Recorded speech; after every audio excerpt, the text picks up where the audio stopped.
Good morning student. Online classes में Vinayak school की ओर से आप सबका स्वागत है। आज हम चित्रकला की मूलाधार के बारे में जानकारी हासिल करेंगे और मूलाधार में हम आज पोत को पढ़ेंगे। पोत के प्रकार, पोत कितने प्रकार के होते हैं? रेखा, रंग, रूप, पोत, तान, अंतराल, ये 6 प्रकार के तत्व होते हैं। इन 6 तत्वों में से हमने रेखा किसे कहते हैं, 2 बिंदुओं के मध्य की दूरी को रेखा कहते हैं। इसके बारे में हमने जानकारी हासिल करी। रेखा के जो प्रकार है वो 7 प्रकार होते हैं। रंग में हमने प्रकाश का गुण होता है और रंग जो है इसके भौतिक गुणों के रूप में जानकारी हासिल की थी और रंग के प्रमुख प्रकार को अभी हमने देखा नहीं है, उसको हम उसके बारे में जानकारी हासिल करेंगे। और उसके बाद हमने रूप के बारे में जो है रूप के प्रकार को देखा। तो रूप जो है वस्तु के आकार को रूप कहते हैं और रूप 3 प्रकार के होते हैं। एक तो आयताकार रूप, त्रिभुजाकार रूप और विलोम त्रिभुजाकार रूप। आज हम पोत के बारे में जानकारी हासिल करेंगे। पोत किसे कहते हैं? पोत वस्तु के धरातल के गुण को कहते हैं। वस्तु के धरातल के गुण को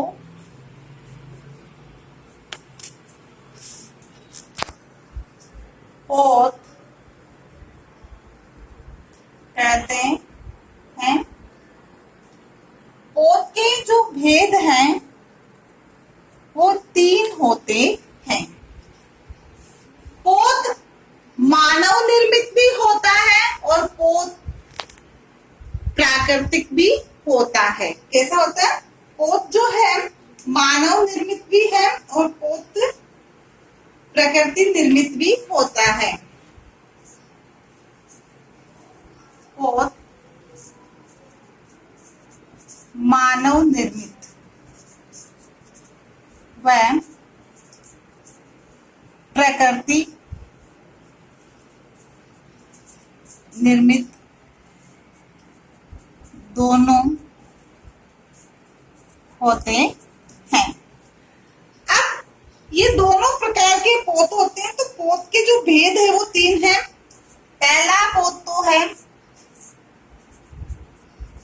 प्राकृतिक पोत। जो दूसरा पोत है वो पोत है अनुकृत पोत। कौन सा है? अनुकृत पोत। और जो तीसरा पोत है वो होता है सृजित पोत।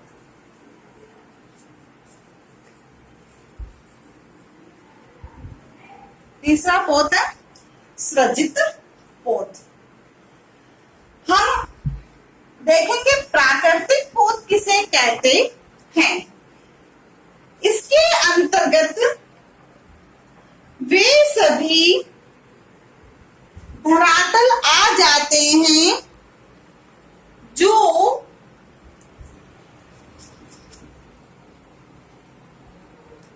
मुख्य रूप से प्रकृति या मानव निर्मित वस्तु में पोत मानव निर्मित और प्राकृतिक निर्मित दोनों होते हैं। पदार्थ चित्रण में कलाकार को इनका अध्ययन स्पर्श करके भी करना चाहिए। कलाकार पदार्थ चित्रण जो करते हैं ना, उसमें कलाकार को इसका अध्ययन स्पर्श करके भी करना चाहिए। पोत का वस्तुओं में पुष्प है, पत्र है, फल है आदि को काटकर या सुखाकर भी अध्ययन करना चाहिए। ये तो होते हैं प्राकृतिक पोत। उसके बाद आते हैं अनुकृत पोत। अनुकृत जो पोत होते हैं ये प्रकृति प्रदत्त होते हैं। कैसे होते बेटे? प्रकृति प्रदत्त होते हैं।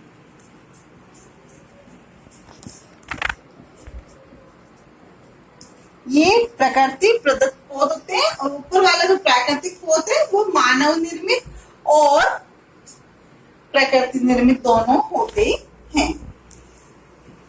प्राकृतिक प्रदत्त पौध का अनुकरण करके निर्मित किए जाने वाले पौध अनुकृत पौध कहे जाते हैं। एक बार पुनः अनुकृत पौध की परिभाषा का दोहरान कर रही हूँ। प्रकृति प्रदत्त पौध का अनुकरण करके निर्मित किए जाने वाले पौध अनुकृत पौध कहलाते हैं। पदार्थ चित्रण में प्रतिकृति अंकन हेतु चित्रकार इसका प्रयोग करता है। पदार्थ चित्रण में प्रतिकृति अंकन हेतु चित्रकार इसका प्रयोग करता है। प्रकृति में अनुभूत पदार्थों को चित्रित करते समय इनके धरातलीय गुणों का आभास या भ्रम कराना इस प्रकार के पौध की श्रेणी में आते हैं। प्राचीन वाङ्मय में ऐसे अनेक संदर्भ भरे पड़े हैं जिनमें पौध का सफल अंकन प्रस्तुत हुआ। यदि भारतीय लघु चित्रों का अध्ययन करें तो स्पष्ट होगा कि पौध का प्रयोग अनुकृति के आधार पर हुए भी अलंकृत बन पड़ा है। अनुकृत पौध के प्रभाव से द्विआयामी तल पर त्रिआयामी प्रभाव भी उत्पन्न किया जा सकता है। फिर है सृजित पौध। तीसरे नंबर का पौध कौन सा बेटे? सृजित पौध। ये पौध जो है यंत्रों के द्वारा तैयार है। ये उपरोक्त दोनों पौध से क्या है? भिन्न है। न तो ये मानव निर्मित है और न प्रकृति से निर्मित है। ये सृजित पौध है, ये दोनों से क्या है? भिन्न है। यंत्रों के द्वारा तैयार किया हुआ होता है। तो इसके अंतर्गत कलाकार अनेक यंत्रों व विभिन्न साधनों के द्वारा भांति भांति के पौध का सृजन करता है। एक बार पुनः इस पंक्ति का मैं दोहरान कर रही हूँ, बहुत अच्छे से सुनना। इस पौध के अंतर्गत कलाकार अनेक यंत्रों व विभिन्न साधनों के द्वारा भांति भांति के पौध का सृजन करता है। पानी और रंग परस्पर मिलाने पर, मोटे रंग लगाने पर एवं अन्य पौध संसाधनों के प्रयोग के द्वारा वह कल्पना जन्य नई सतह तथा धरातल का निर्माण करता है। कल्पना जन्य नई सतह तथा धरातल का निर्माण करता है। चित्रकर्म क्योंकि एक सृजन कार्य है। क्या है? चित्रकर्म एक सृजन कार्य है। अतः कलाकार नए नए पौध सृजन करता है। के हेबर, जगदीश स्वामीनाथन, राजस्थानी तथा राजस्थानी कलाकार परमानंद चोयल की कृतियों का अध्ययन करने से स्पष्ट हो जाता है कि आधुनिक चित्रकार पौध विधि के प्रति कितने सचेत थे। इसके बाद हम जो है रंग के भेद देखेंगे। रंग के भेद। रंग के जो भेद है वह मुख्यतः 6 प्रकार के होते हैं। पहला रंग है प्राथमिक रंग। पहला रंग कौन सा है बेटे? प्राथमिक रंग। जो दूसरा रंग है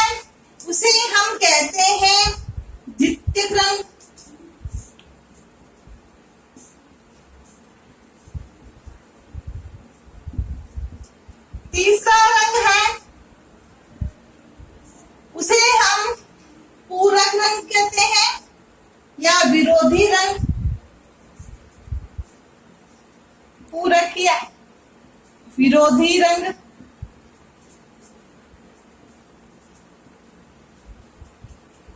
और जो चौथे प्रकार का रंग है वह है समीपवर्ती रंग।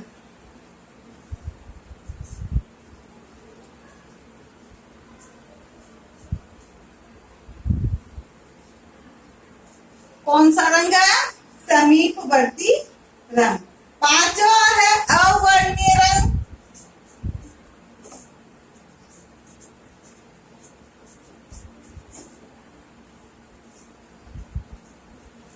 और छठा जो प्रकार है उसे हम कहते हैं उष्ण या शीतल रंग।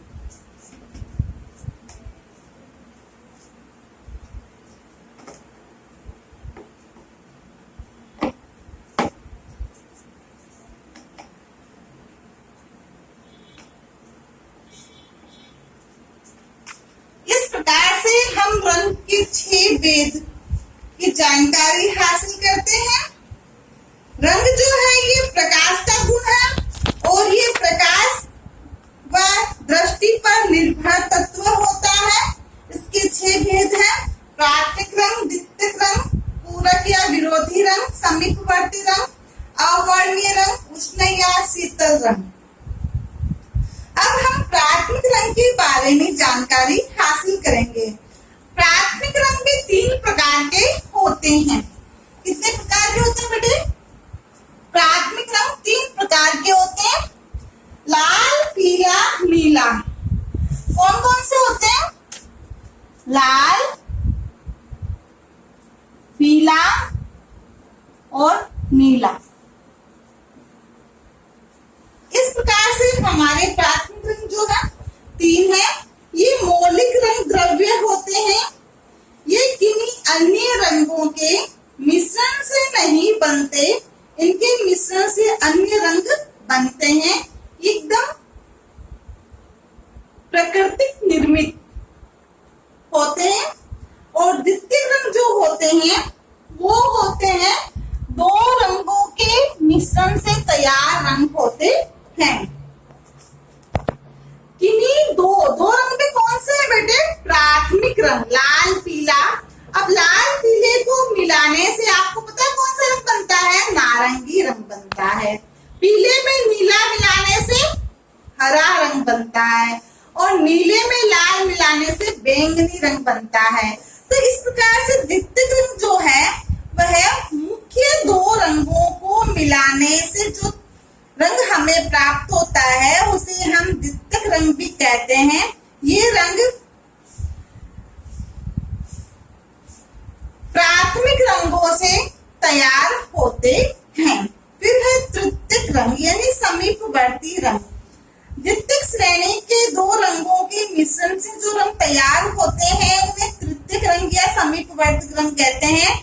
जैसे हरा जो है वह उसमें क्या होगा? समीपवर्ती नारंगी, गहरा नारंगी लाल और पीला मिलाने से हल्का नारंगी, उससे हल्का नारंगी, उससे गहरा। तो ये क्या है? नारंगी के समीपवर्ती रंग हो गए हैं।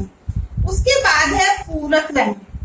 पूरक रंग जो होता है वो ठीक उसके सामने वर्ण क्रम में एक दूसरे के ठीक सामने वाले रंगत को हम क्या कहते हैं?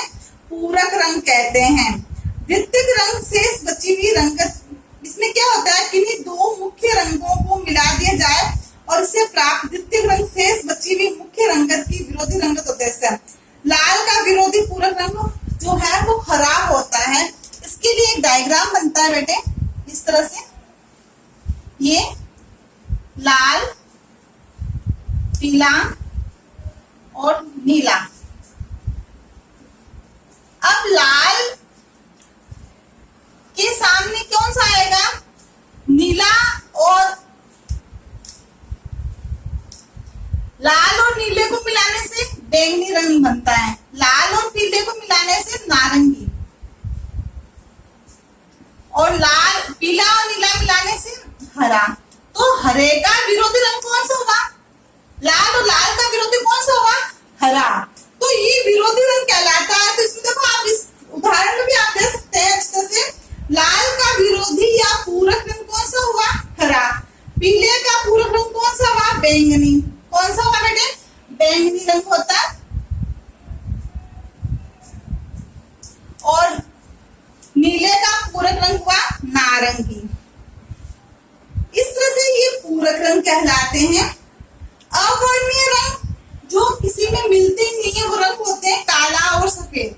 अवर्णीय रंग माना था, लेकिन किसी भी रंगत के तानों को, तान यानी उसको हल्का, रंग को हल्का व गहरा करने के लिए इन रंगों का जो है प्रयोग किया जाता है।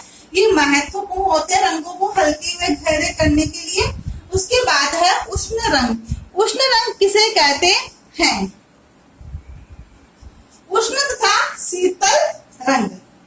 प्रकाश के प्रभाव से जब हम रंगों को देखते हैं तो उत्तेजना के लिए के विचार से कुछ रंगों में उष्णता का प्रभाव और कुछ रंगों में शीतलता का प्रभाव उत्पन्न होता है। चित्र में उष्ण रंगों से वस्तु के निकट व शीतल रंगों से वस्तु के दूर होने का आभास होता है। वे उष्ण रंग कहे जाते हैं। उष्ण रंग किसे कहते हैं बेटे? उष्ण रंग के अंदर लाल, पीला, नारंगी या इनके संयोग से बने रंग उष्ण रंग के अंतर्गत आते हैं। और शीतल रंग जो होते हैं वो हरा, नीला, इनके संयोग से बने रंग जो होते हैं वो शीतल रंग कहलाते हैं। ये शीतल स्वभाव वाले रंग कहलाते हैं। उदासीन रंग, उष्ण शीतल रंग के कितने 3 प्रकार के हो गए। उदासीन रंग, उदासीन रंग जो है श्वेत, काला और इनके मिश्रण से बने रंग जो होते हैं वे उदासीन रंग कहलाते हैं। उष्ण रंग के स्वभाव और रंग को जो है प्रकृति की सुंदरता, जैसे पेड़ पौधे, सागर, आकाश से संबंध होते हैं, वे रंग जो है शीतल रंग के अंतर्गत भी होते हैं। अब इसके बाद में हम रंगों की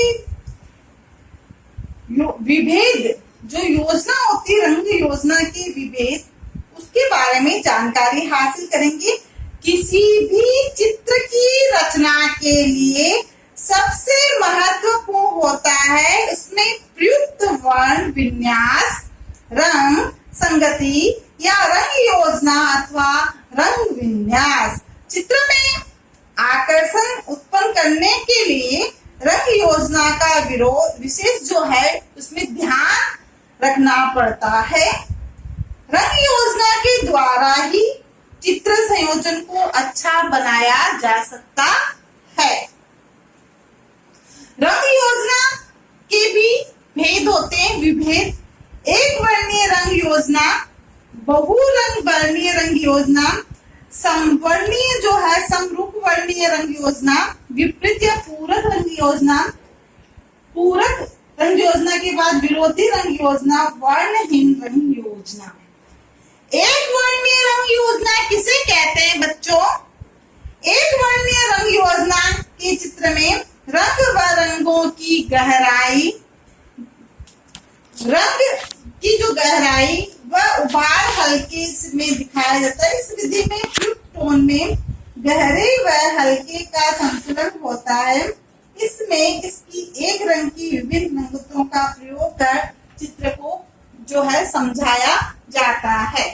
एक वर्णीय रंग योजना में एक ही रंग के हल्के व गहरे तान बनाए जाते हैं, टोन बनाए जाते हैं और एक ही रंग को कई रंगों में दिखाया जाता है। हल्का उससे गहरा करके, फिर गहरे में भी उससे गहरा, ऐसे करके एक ही रंग के कई रंग दिखाए जाते हैं।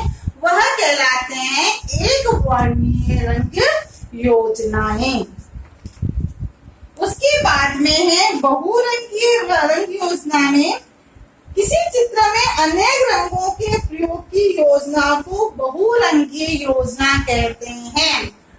बहुरंगीय योजना यानी एक किसी चित्र में अनेक रंगों का, बहुत सारे रंगों का प्रयोग किया जाता है और उन रंगों के प्रयोग के द्वारा उस कलाकृति को तैयार किया जाता है, उसे कहते हैं हम बहुरंगीय योजना।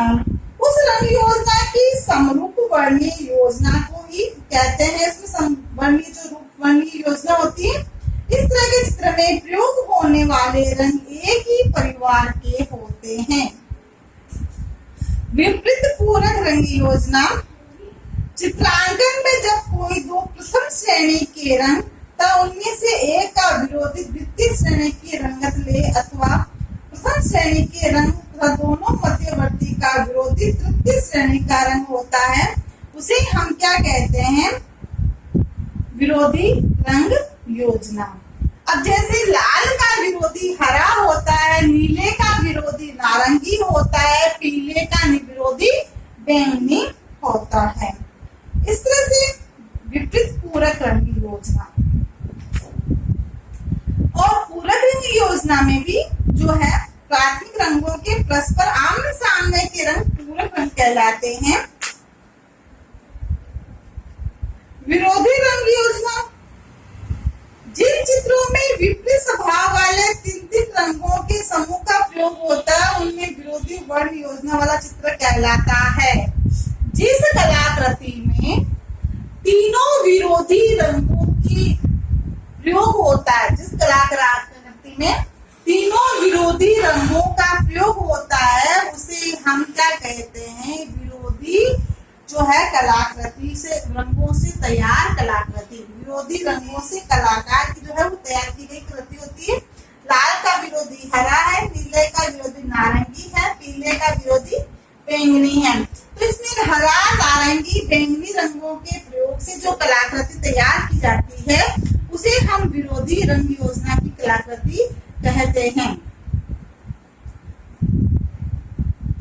और लाल, पीला, नीला भी एक दूसरे का क्या होता है बेटे? विरोधी होता है। हरे का विरोधी कौन सा है? लाल। पीले का विरोधी जो होगा बैंगनी, और नीले का विरोधी नारंगी का विरोधी कौन सा होगा? नीला। बैंगनी का पीला।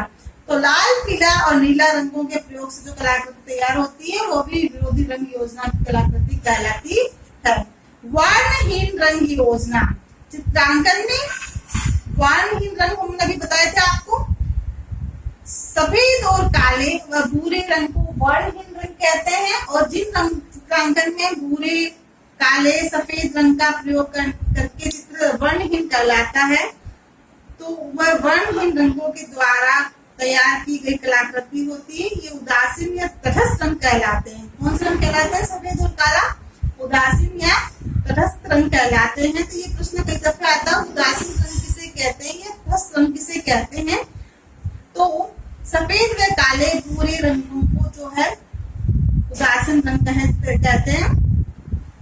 एक चित्र में अच्छी आकर्षित करने वाली रंग योजना के लिए उपरोक्त तथ्यों का, रंगों की विशेषताओं का जो प्रयोग किया जाता है, अच्छे गुणों का प्रयोग किया जाता है, उसमें अच्छे रंगों का ही प्रयोग किया जाता है। इसके लिए हमें अच्छे रंग और अच्छे पोत की आवश्यकता होती है। पोत जो है प्राकृतिक, अनुकृत और सृजित तीन प्रकार के होते हैं। ये पोत जो होते हैं ये मानव निर्मित होते हैं, मानव और प्रकृति दोनों के द्वारा तैयार होते हैं। और जो मानव और प्रकृति दोनों ही से द्वारा तैयार होते, यंत्रों के द्वारा तैयार होते हैं, वह सृजित पोत कहलाते हैं। तो प्राकृतिक पोत तो मानव और प्राकृतिक निर्मित होते हैं, अनुकृत पोत होते हैं वो प्रकृति प्रदत्त होते हैं, और सृजित पोत जो है यंत्रों के द्वारा तैयार किए गए पोत होते हैं। इस प्रकार से हम देखते हैं कि सृजित जो पोत है वो यंत्रों के द्वारा तैयार किया गया होता है, और यंत्रों के द्वारा तैयार किए गए जो पोत होते हैं उसे हम सृजित पोत कहते हैं। इसके लिए के हेबर, जगदीश स्वामीनाथन, राजस्थानी कलाकार परमानंद चोयल की कृतियों का अध्ययन करने से स्पष्ट होता है कि आधुनिक चित्रकार पोत विधि के प्रति कितने सचेत रहते थे, और आज भी रहते थे। और वर्तमान में भी जो कलाकार है वह पोत के प्रति क्या है बेटे? सृजित पोत और अनुकृत पोत के प्रति सचेत है। अब मैं आपको इससे जो है जो प्रश्न बनते हैं वो प्रश्न आपको मैं दूंगी गृह कार्य में। तो गृह कार्य में जो प्रश्न बनते हैं वह है, मुख्य रूप से नोट करें आप।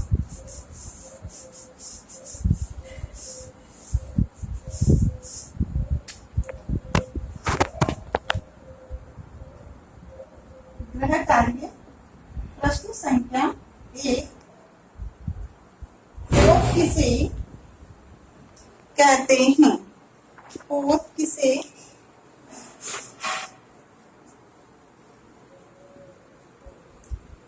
कहते हैं? इसके भेद बताइए।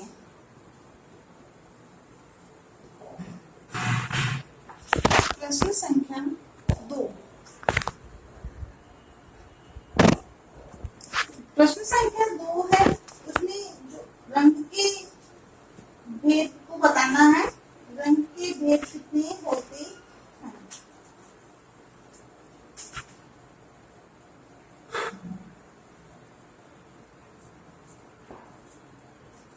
रंग भेद से आप क्या समझते हैं?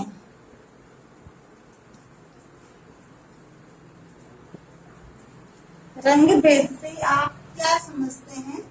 विस्तार पूर्वक समझाइए। विस्तार पूर्वक समझाइए।